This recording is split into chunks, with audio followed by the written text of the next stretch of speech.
नमस्कार दोस्तों, कैसे हैं आप सभी दोस्तों? उम्मीद करते हैं आप सभी ठीक होंगे और पल-पल की सारी अपडेट हमारे चैनल के माध्यम से लगातार आप तक पहुँच रही होगी।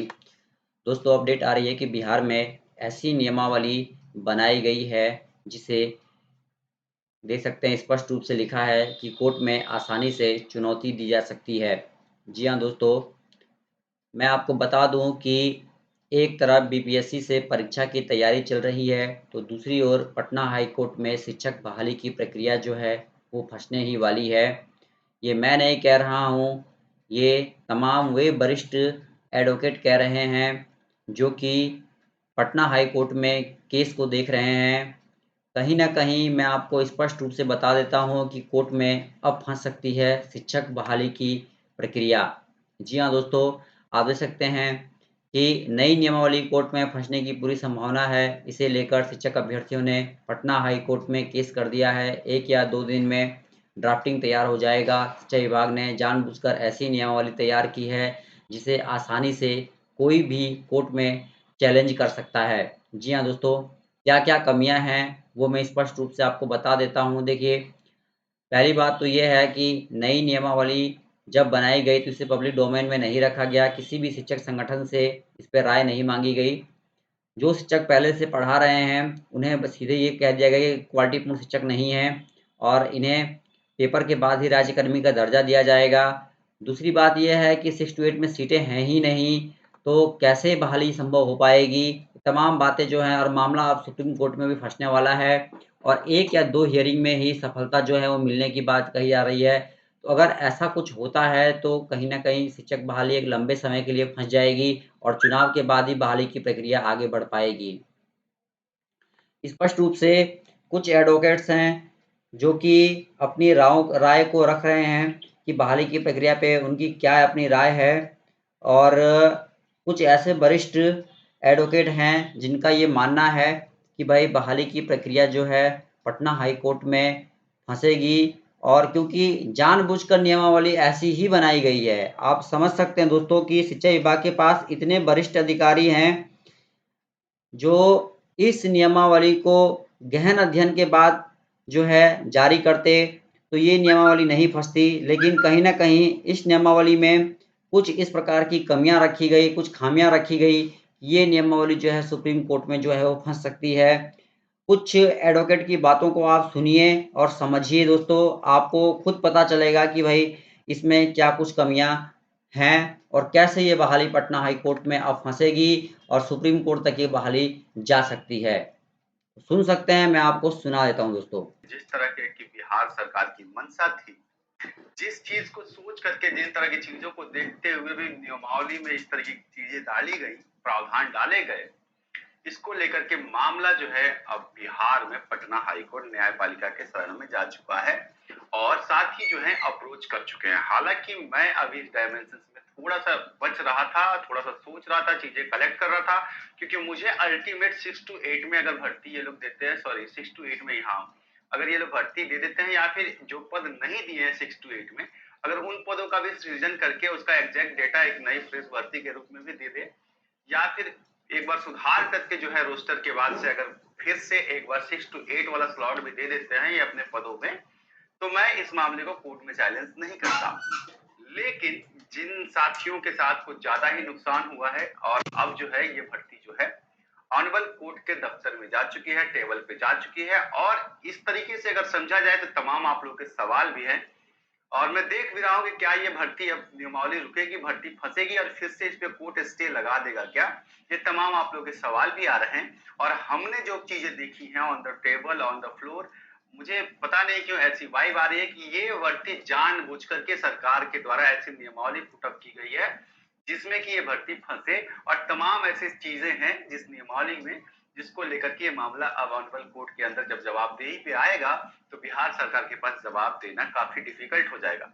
हालांकि मैं इस बात को बड़ा स्पष्ट क्लियर करूं कि मुझे ये समझ में नहीं आता है कि आखिर इतने बड़े मंत्रालय, इतने ताकतवर, इतने पढ़े लिखे, इतने समझदार न्यायविद जो होते हैं, आपके सेक्रेटरी होते हैं, आपके पास लीगल एडवाइजिंग की पूरी टीम होती है, फिर भी एक ऐसी नियमावली बनाते हैं आप जिसको कोर्ट में ले जाकर के आराम से कोई चुनौती दे सकता है और उसे रोक सकता है, अपहोल्ड करवा सकता है। फिर भी ये नियमावली बनाने का क्या मकसद है, क्या कहीं ये तो नहीं है कि सरकार खुद ये चाहती है कि और रुक-रुक के चले और फिर उसके बाद जब इलेक्शन आए तब जाकर के ये चीज़ें क्लियर हो? ये एक बात है। अब इसके तमाम डायमेंशंस को कवर करते हुए मैं सवालों को आपके समझाऊँ और बताऊँ कि कोर्ट में और नियमावली में क्या दिक्कतें हैं जिसकी वजह से ये भर्ती कोर्ट में फँस रही है और अब कोर्ट में क्या होने वाला है। इन तमाम पहलुओं पर आप सबसे बात करूँगा। इससे पहले एक निवेदन है कि अगर आप चैनल पे नए हैं या पुराने साथी हैं आज तक सब्सक्राइब नहीं किए हैं, तो कर लीजिए। इससे आपका फ़ायदा ही होगा। एक तो आपकी न्यायपालिका की कानून की समझ बढ़ेगी और हो सकता है कि मेरे द्वारा बताए गए प्रावधानों से जीवन में भी आपको मदद मिले या फिर कोई जैसे कि अभी मैं राइट टू एजुकेशन की सिद्धांत की बात करने वाला हूँ, ऐसे सवाल जो हैं आपके क्वेश्चन पेपर में कहीं एक नंबर में रिविज़न सही हो जाए, तो इससे आपको फ़ायदा ही होगा, नुकसान नहीं होगा। तो चैनल पे नए हैं तो सब्सक्राइब ज़रूर कीजिएगा या पुराने हैं आज तक नहीं किए तो भी कर लीजिएगा। देखिए, बात करते हैं कि मामला है क्या और क्यों ऑनरेबल हाई कोर्ट से लेकर के सुप्रीम कोर्ट तक लोग जा रहे हैं और अपनी-अपनी याचिका डाल रहे हैं। हालाँकि मैं ये एक बात ज़रूर कहूँगा कि जो लोग भी याचिका डाल रहे हैं, उसमें बहुत सारे लोगों के ग्राउंड सही नहीं है। और उस ग्राउंड पे जैसे कि लोग कह रहे हैं कि ये कैसे हो सकता है, भर्तियाँ ऐसे कैसे हो सकती हैं, सरकार कैसे ऐसा कर सकती है। तो देखिए, एक चीज़ मैं आपको बड़ा क्लियर बता दूँ, किस पद पर क्या योग्यता रहनी चाहिए और भर्ती की प्रक्रिया क्या रहनी चाहिए, कैसे वो भर्ती ले रही है उस पद पर, ये सरकार का अपना निजी अधिकार क्षेत्र है। इसमें हस्तक्षेप न्यायपालिका नहीं करती है अंटिल की कोई ना कोई चीज ना हो जाए। लेकिन इस नियमावली में सरकार ने कुछ कानून के संविधान के नियमों का पालन ठीक तरीके से नहीं किया है, इसलिए इस नियमावली को चैलेंज करने के बाद ये जो है ऑनरेबल कोर्ट में मामला फंसेगा और नियमावली फंस जाएगी जिसकी पूरी संभावना है अंटिल कुछ संशोधन या कोई एफिडेविट सरकार के द्वारा ना दिया जाए सुरक्षित करने के लिए। तो ये बातें आप समझिए। अब देखिए, हुआ ये है इसमें कि सुपर टेट करा करके इन लोगों ने रखा है। 4 साल से 7वें फेज की भर्ती की बात करते करते 4 साल से बच्चों को वेट करा के रखा है और अब जो आया है मामला नियमावली, उसमें नियोजित शिक्षक और प्लस नए शिक्षक दोनों को एक साथ अपहोल्ड कर लिया गया है और एक ही नियमावली एक ही पद के लिए सबको योग्य करते हुए नोटिफिकेशन दिया गया, नियमावली बनाई गई है। अब इसमें एक चीज आप समझिए कि क्या आप लोग तो पढ़े लिखे हैं, आप लोगों को कुछ समझाने की जरूरत नहीं, रॉकेट साइंस नहीं है। एक नियोजित शिक्षक है और एक फ्रेश टीचर है। नियोजित शिक्षक जो हैं अपना एग्जाम देते हैं और एक फ्रेश लड़का भी अपना एग्जाम देता है या एक लड़की एग्जाम देती है। अगर नियोजित टीचर अपनी योग्यता पास कर जाते हैं, बीपीएससी का एग्जाम क्रैक कर जाते हैं, तो उनको बिहार शिक्षक सरकारी शिक्षक की नौकरी मिलती है और अगर फेल कर जाते हैं तो वापस से अपने नियोजित टीचर में चले जाएंगे, है ना। और यही दूसरी तरफ देखिए कि एक फ्रेश लड़का या लड़की जो है वो एग्जाम देती है या देता है और उसके बाद से अगर वो फेल कर जाता है तो फिर उसके पास मौका नहीं है, वो बाहर चला गया, उसका सिलेक्शन नहीं हुआ। तो एक ही नोटिफिकेशन, देखिए ये कैसा सिस्टम बनाया है सरकार ने, कैसे चैलेंज को किया निमोरी। एक ही सिस्टम, एक ही भर्ती, एक ही पद, देने वाले दो तरह के लोग और दोनों के लिए अलग अलग नियम। मतलब अवसर की समानता, फंडामेंटल राइट आर्टिकल 14, 15, 21 सबका उल्लंघन नहीं हो रहा है यहाँ पे कि भाई एक आदमी एक ही भर्ती पे दो तरह के आप डायमेंशन कैसे ले सकते हैं। राइट टू इक्वल अपॉर्चुनिटी आप लोगों ने सुना होगा ना, संविधान में थोड़ा बहुत पढ़े हैं आप सब लोग को नॉलेज होगी कि राइट टू इक्वल एजुकेशन का जो रूल होता है, आप समझिए राइट टू इक्वल अपॉर्चुनिटी का, भाई सबको समान अधिकार मिलना चाहिए। तो आप एक तरफ इन बच्चों को 3 अटेम्प्ट के बाद बाहर कर रहे हैं, वही नियोजित जो शिक्षक हैं उनको इस भर्ती में भी मौका है और उसके पहले वो टीचर बने हुए हैं। तो ये जो है नियमावली जो है का ये रूप जो है ये सीधा सीधा फंडामेंटल राइट को का उल्लंघन करता है। इसलिए ये मामला जब कोर्ट में जा रहा है तो मामला फंसना लगभग तय नजर आ रहा है। मैं आपको बताता चलो, मेरा पक्ष ये है कि मैं दो डायमेंशन में सोच रहा हूँ। एक तो ये सरकार का चाल तो है ये है कि ये मतलब कैसे भी करके मतलब ठीक है, होगा नहीं होगा, ये यही तो कर रही है सरकार, डिले इतने दिन से करी तो रही है। लेकिन अगर एक मतलब इन सारी चीजों को हटा दें और पदों की संख्या देखें तो 2,80,000, 1,80,000 मतलब 78,000 के आसपास में जो पद बन रहे हैं, आप उसको लेकर के चलिए और लगभग जो एवरेज डेटा आ रहा है बच्चों के एग्जाम में बैठने का वो लगभग 5 लाख के आसपास में है। तो सोचिए कि 5 लाख बच्चे इक्वल टू 2 लाख सीट, मतलब एक बच्चे पे लगभग 3 लाख, 3 आदमी, एक सीट पर 3 आदमी का कंपटीशन है, मतलब लेस कंपटीशन, कम कंपटीशन है। इतना मतलब एक सरकारी नौकरी के लिए इतना कम कंपटीशन जो है कहीं भी और नहीं है अगर ये डोमिसाइल का नियम भी लागू होता है। हालांकि मैं आपको बताऊं कि डोमिसाइल का रूल को चैलेंज करने के लिए भी सुप्रीम कोर्ट में कुछ लड़के जो है मध्य प्रदेश के इस मामले को लेकर के जा रहे हैं। और अगर वो वहां जाते हैं तब मैं दावे के साथ कह रहा हूं कि ऑनरेबल सुप्रीम कोर्ट जो है इसको रोक देगा, इस भर्ती को कंफर्म रोक देगा। और वो इसलिए रोक देगा क्योंकि देखिए सुप्रीम कोर्ट ने लगातार 3-4 ऐसे फैसले दे रखे हैं जिसमें उन्होंने ये कहा है कि आप यहाँ पर टोटल 100% रिजर्वेशन नहीं दे सकते किसी राज्य में, क्योंकि यहाँ पर आप देखिए संविधान का एक और फंडामेंटल राइट है कि आप देश के किसी भी कोने में जा सकते हैं, रह सकते हैं, नौकरी कर सकते हैं पूरे भारत में कहीं भी। तो ये उस नियम का, संविधान के उस नियम का उल्लंघन करता है। सबसे जरूरी चीज है कि आपका नॉलेज बढ़ेगा। तो अगर ऐसे मामले मानवर सुप्रीम कोर्ट के पास ये मामला जाता है तो कोर्ट ने इसके पहले भी 2-3 ऐसे ऑनरेबल कोर्ट ने जो है डिसीजंस दिए हैं और जजमेंट्स दिए हैं जिसमें उन्होंने इस चीज को डिनाई कर दिया कि आप 100% रिजर्वेशन नहीं दे सके। और मुझे ये समझ नहीं रहा है, सरकार भी ये बात जानती है, तो क्या वो 100% दे करके कहीं ना कहीं इसको और फंसाना नहीं चाहती है, जबकि उसको कम जो रूल होता है कि आप 10% छोड़ दीजिए, 10% आप छोड़ देते, नियमावली चैलेंज तो नहीं होती, लेकिन 100% करके रखा है, जबकि जानते हैं कि कानूनन वैध नहीं होगा। ये ऑनरेबल सुप्रीम कोर्ट के आदेशों के खिलाफ, कानूनों के खिलाफ, संविधान के खिलाफ बनाई गई नियमावली है। तो ये इसका भी दिक्कत हो सकता है, आप लोग याद रखिएगा। तो ये एक मामला है। लेकिन मैं ये सोच रहा हूं कि अगर सारे बच्चे अगर बिहार में ही पार्टिसिपेट करते हैं तो ये एक बड़ा मास सेक्शन है कि एक पद पे सिर्फ 3 लोगों का कंपटीशन है।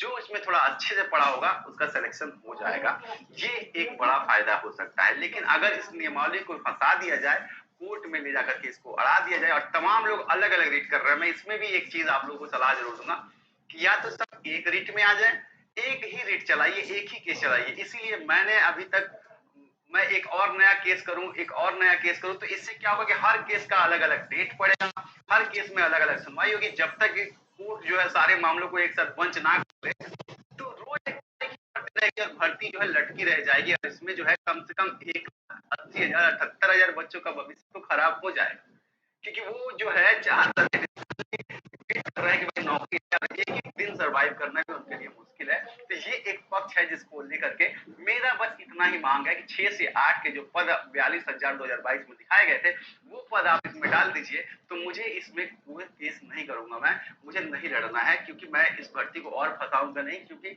मैं समझता हूँ कि कितनी मुश्किल होती है एक नौकरी के लिए और ये चीजें जो हैं वो हैं। लेकिन फिलहाल जो साथी ऑनरेबल हाई कोर्ट में मूव कर गए हैं उनका ग्राउंड ये है कि सरकार ने ऐसी नियमावली कैसे बना दी, ऐसा कैसे। तो देखिए मैं ये बताऊं कि सरकार इस ग्राउंड पे आप केस नहीं जीतेंगे, आपका रिट डिसमिस हो जाएगा, क्योंकि सरकार का अपना अधिकार क्षेत्र है। जैसे कुछ लोग कह रहे हैं कि भाई एमएलसीओ के द्वारा इसका समर्थन नहीं किया गया या विधायकों के द्वारा समर्थन नहीं किया गया है, फिर भी ये नियमावली कैसे आ गई। देखिए ये सब के लिए किसी विधायक का समर्थन की जरूरत नहीं होती है। शिक्षा विभाग और वित्त विभाग अगर उस चीज को लेकर के रेडी है तो नियमावली वो बना सकते हैं और अपनी पात्रता खुद ही फिक्स कर सकते हैं। इसमें किसी विधायक की सहमति की जरूरत नहीं है, इसलिए ये ग्राउंड नहीं हो सकता है। आपका ग्राउंड ये हो सकता है कि एक ही भर्ती पे 2 लोगों को डबल स्टैंडर्ड कैसे हो सकता है कि एक तरफ नियोजन वाले और एक तरफ ये, और दोनों को अलग अलग फायदे। एक ही पद पे 2 तरह की प्रतिशत बढ़ता कैसे हो सकती है, 2 तरह का कंपटीशन कैसे होगा, ये आपका ग्राउंड है। दूसरा ग्राउंड ये है कि अगर आपने 2022 में ऑफिशियल गजट में ये कहा था कि 6 to 8 में 40,000 से ज्यादा सीटें खाली हैं, तो बीच में कोई भर्ती आई नहीं, तो वो पद कहाँ चले गए? तो वो राइट टू एजुकेशन का उल्लंघन नहीं करता है क्या? जहाँ पे 30 पर एक टीचर होने चाहिए और अगर ये अगर नहीं है और पूरे शिक्षकों के 10% से ज्यादा अगर कम है तो ये आप नहीं कर सकते, कोई भी राज्य नहीं कर सकता। तो क्या ये उसका उल्लंघन है? तो ये 2 चीजें हैं जिसको लेकर के जो है आप ऑनरेबल कोर्ट को जस्टिफाई कर सकते हैं, लेकिन इस मामले में इस तरीके से नहीं कि जैसे नियमावली विधायकों के समर्थन की कह जाएगी, विधायकों के समर्थन की जरूरत नहीं पड़ती।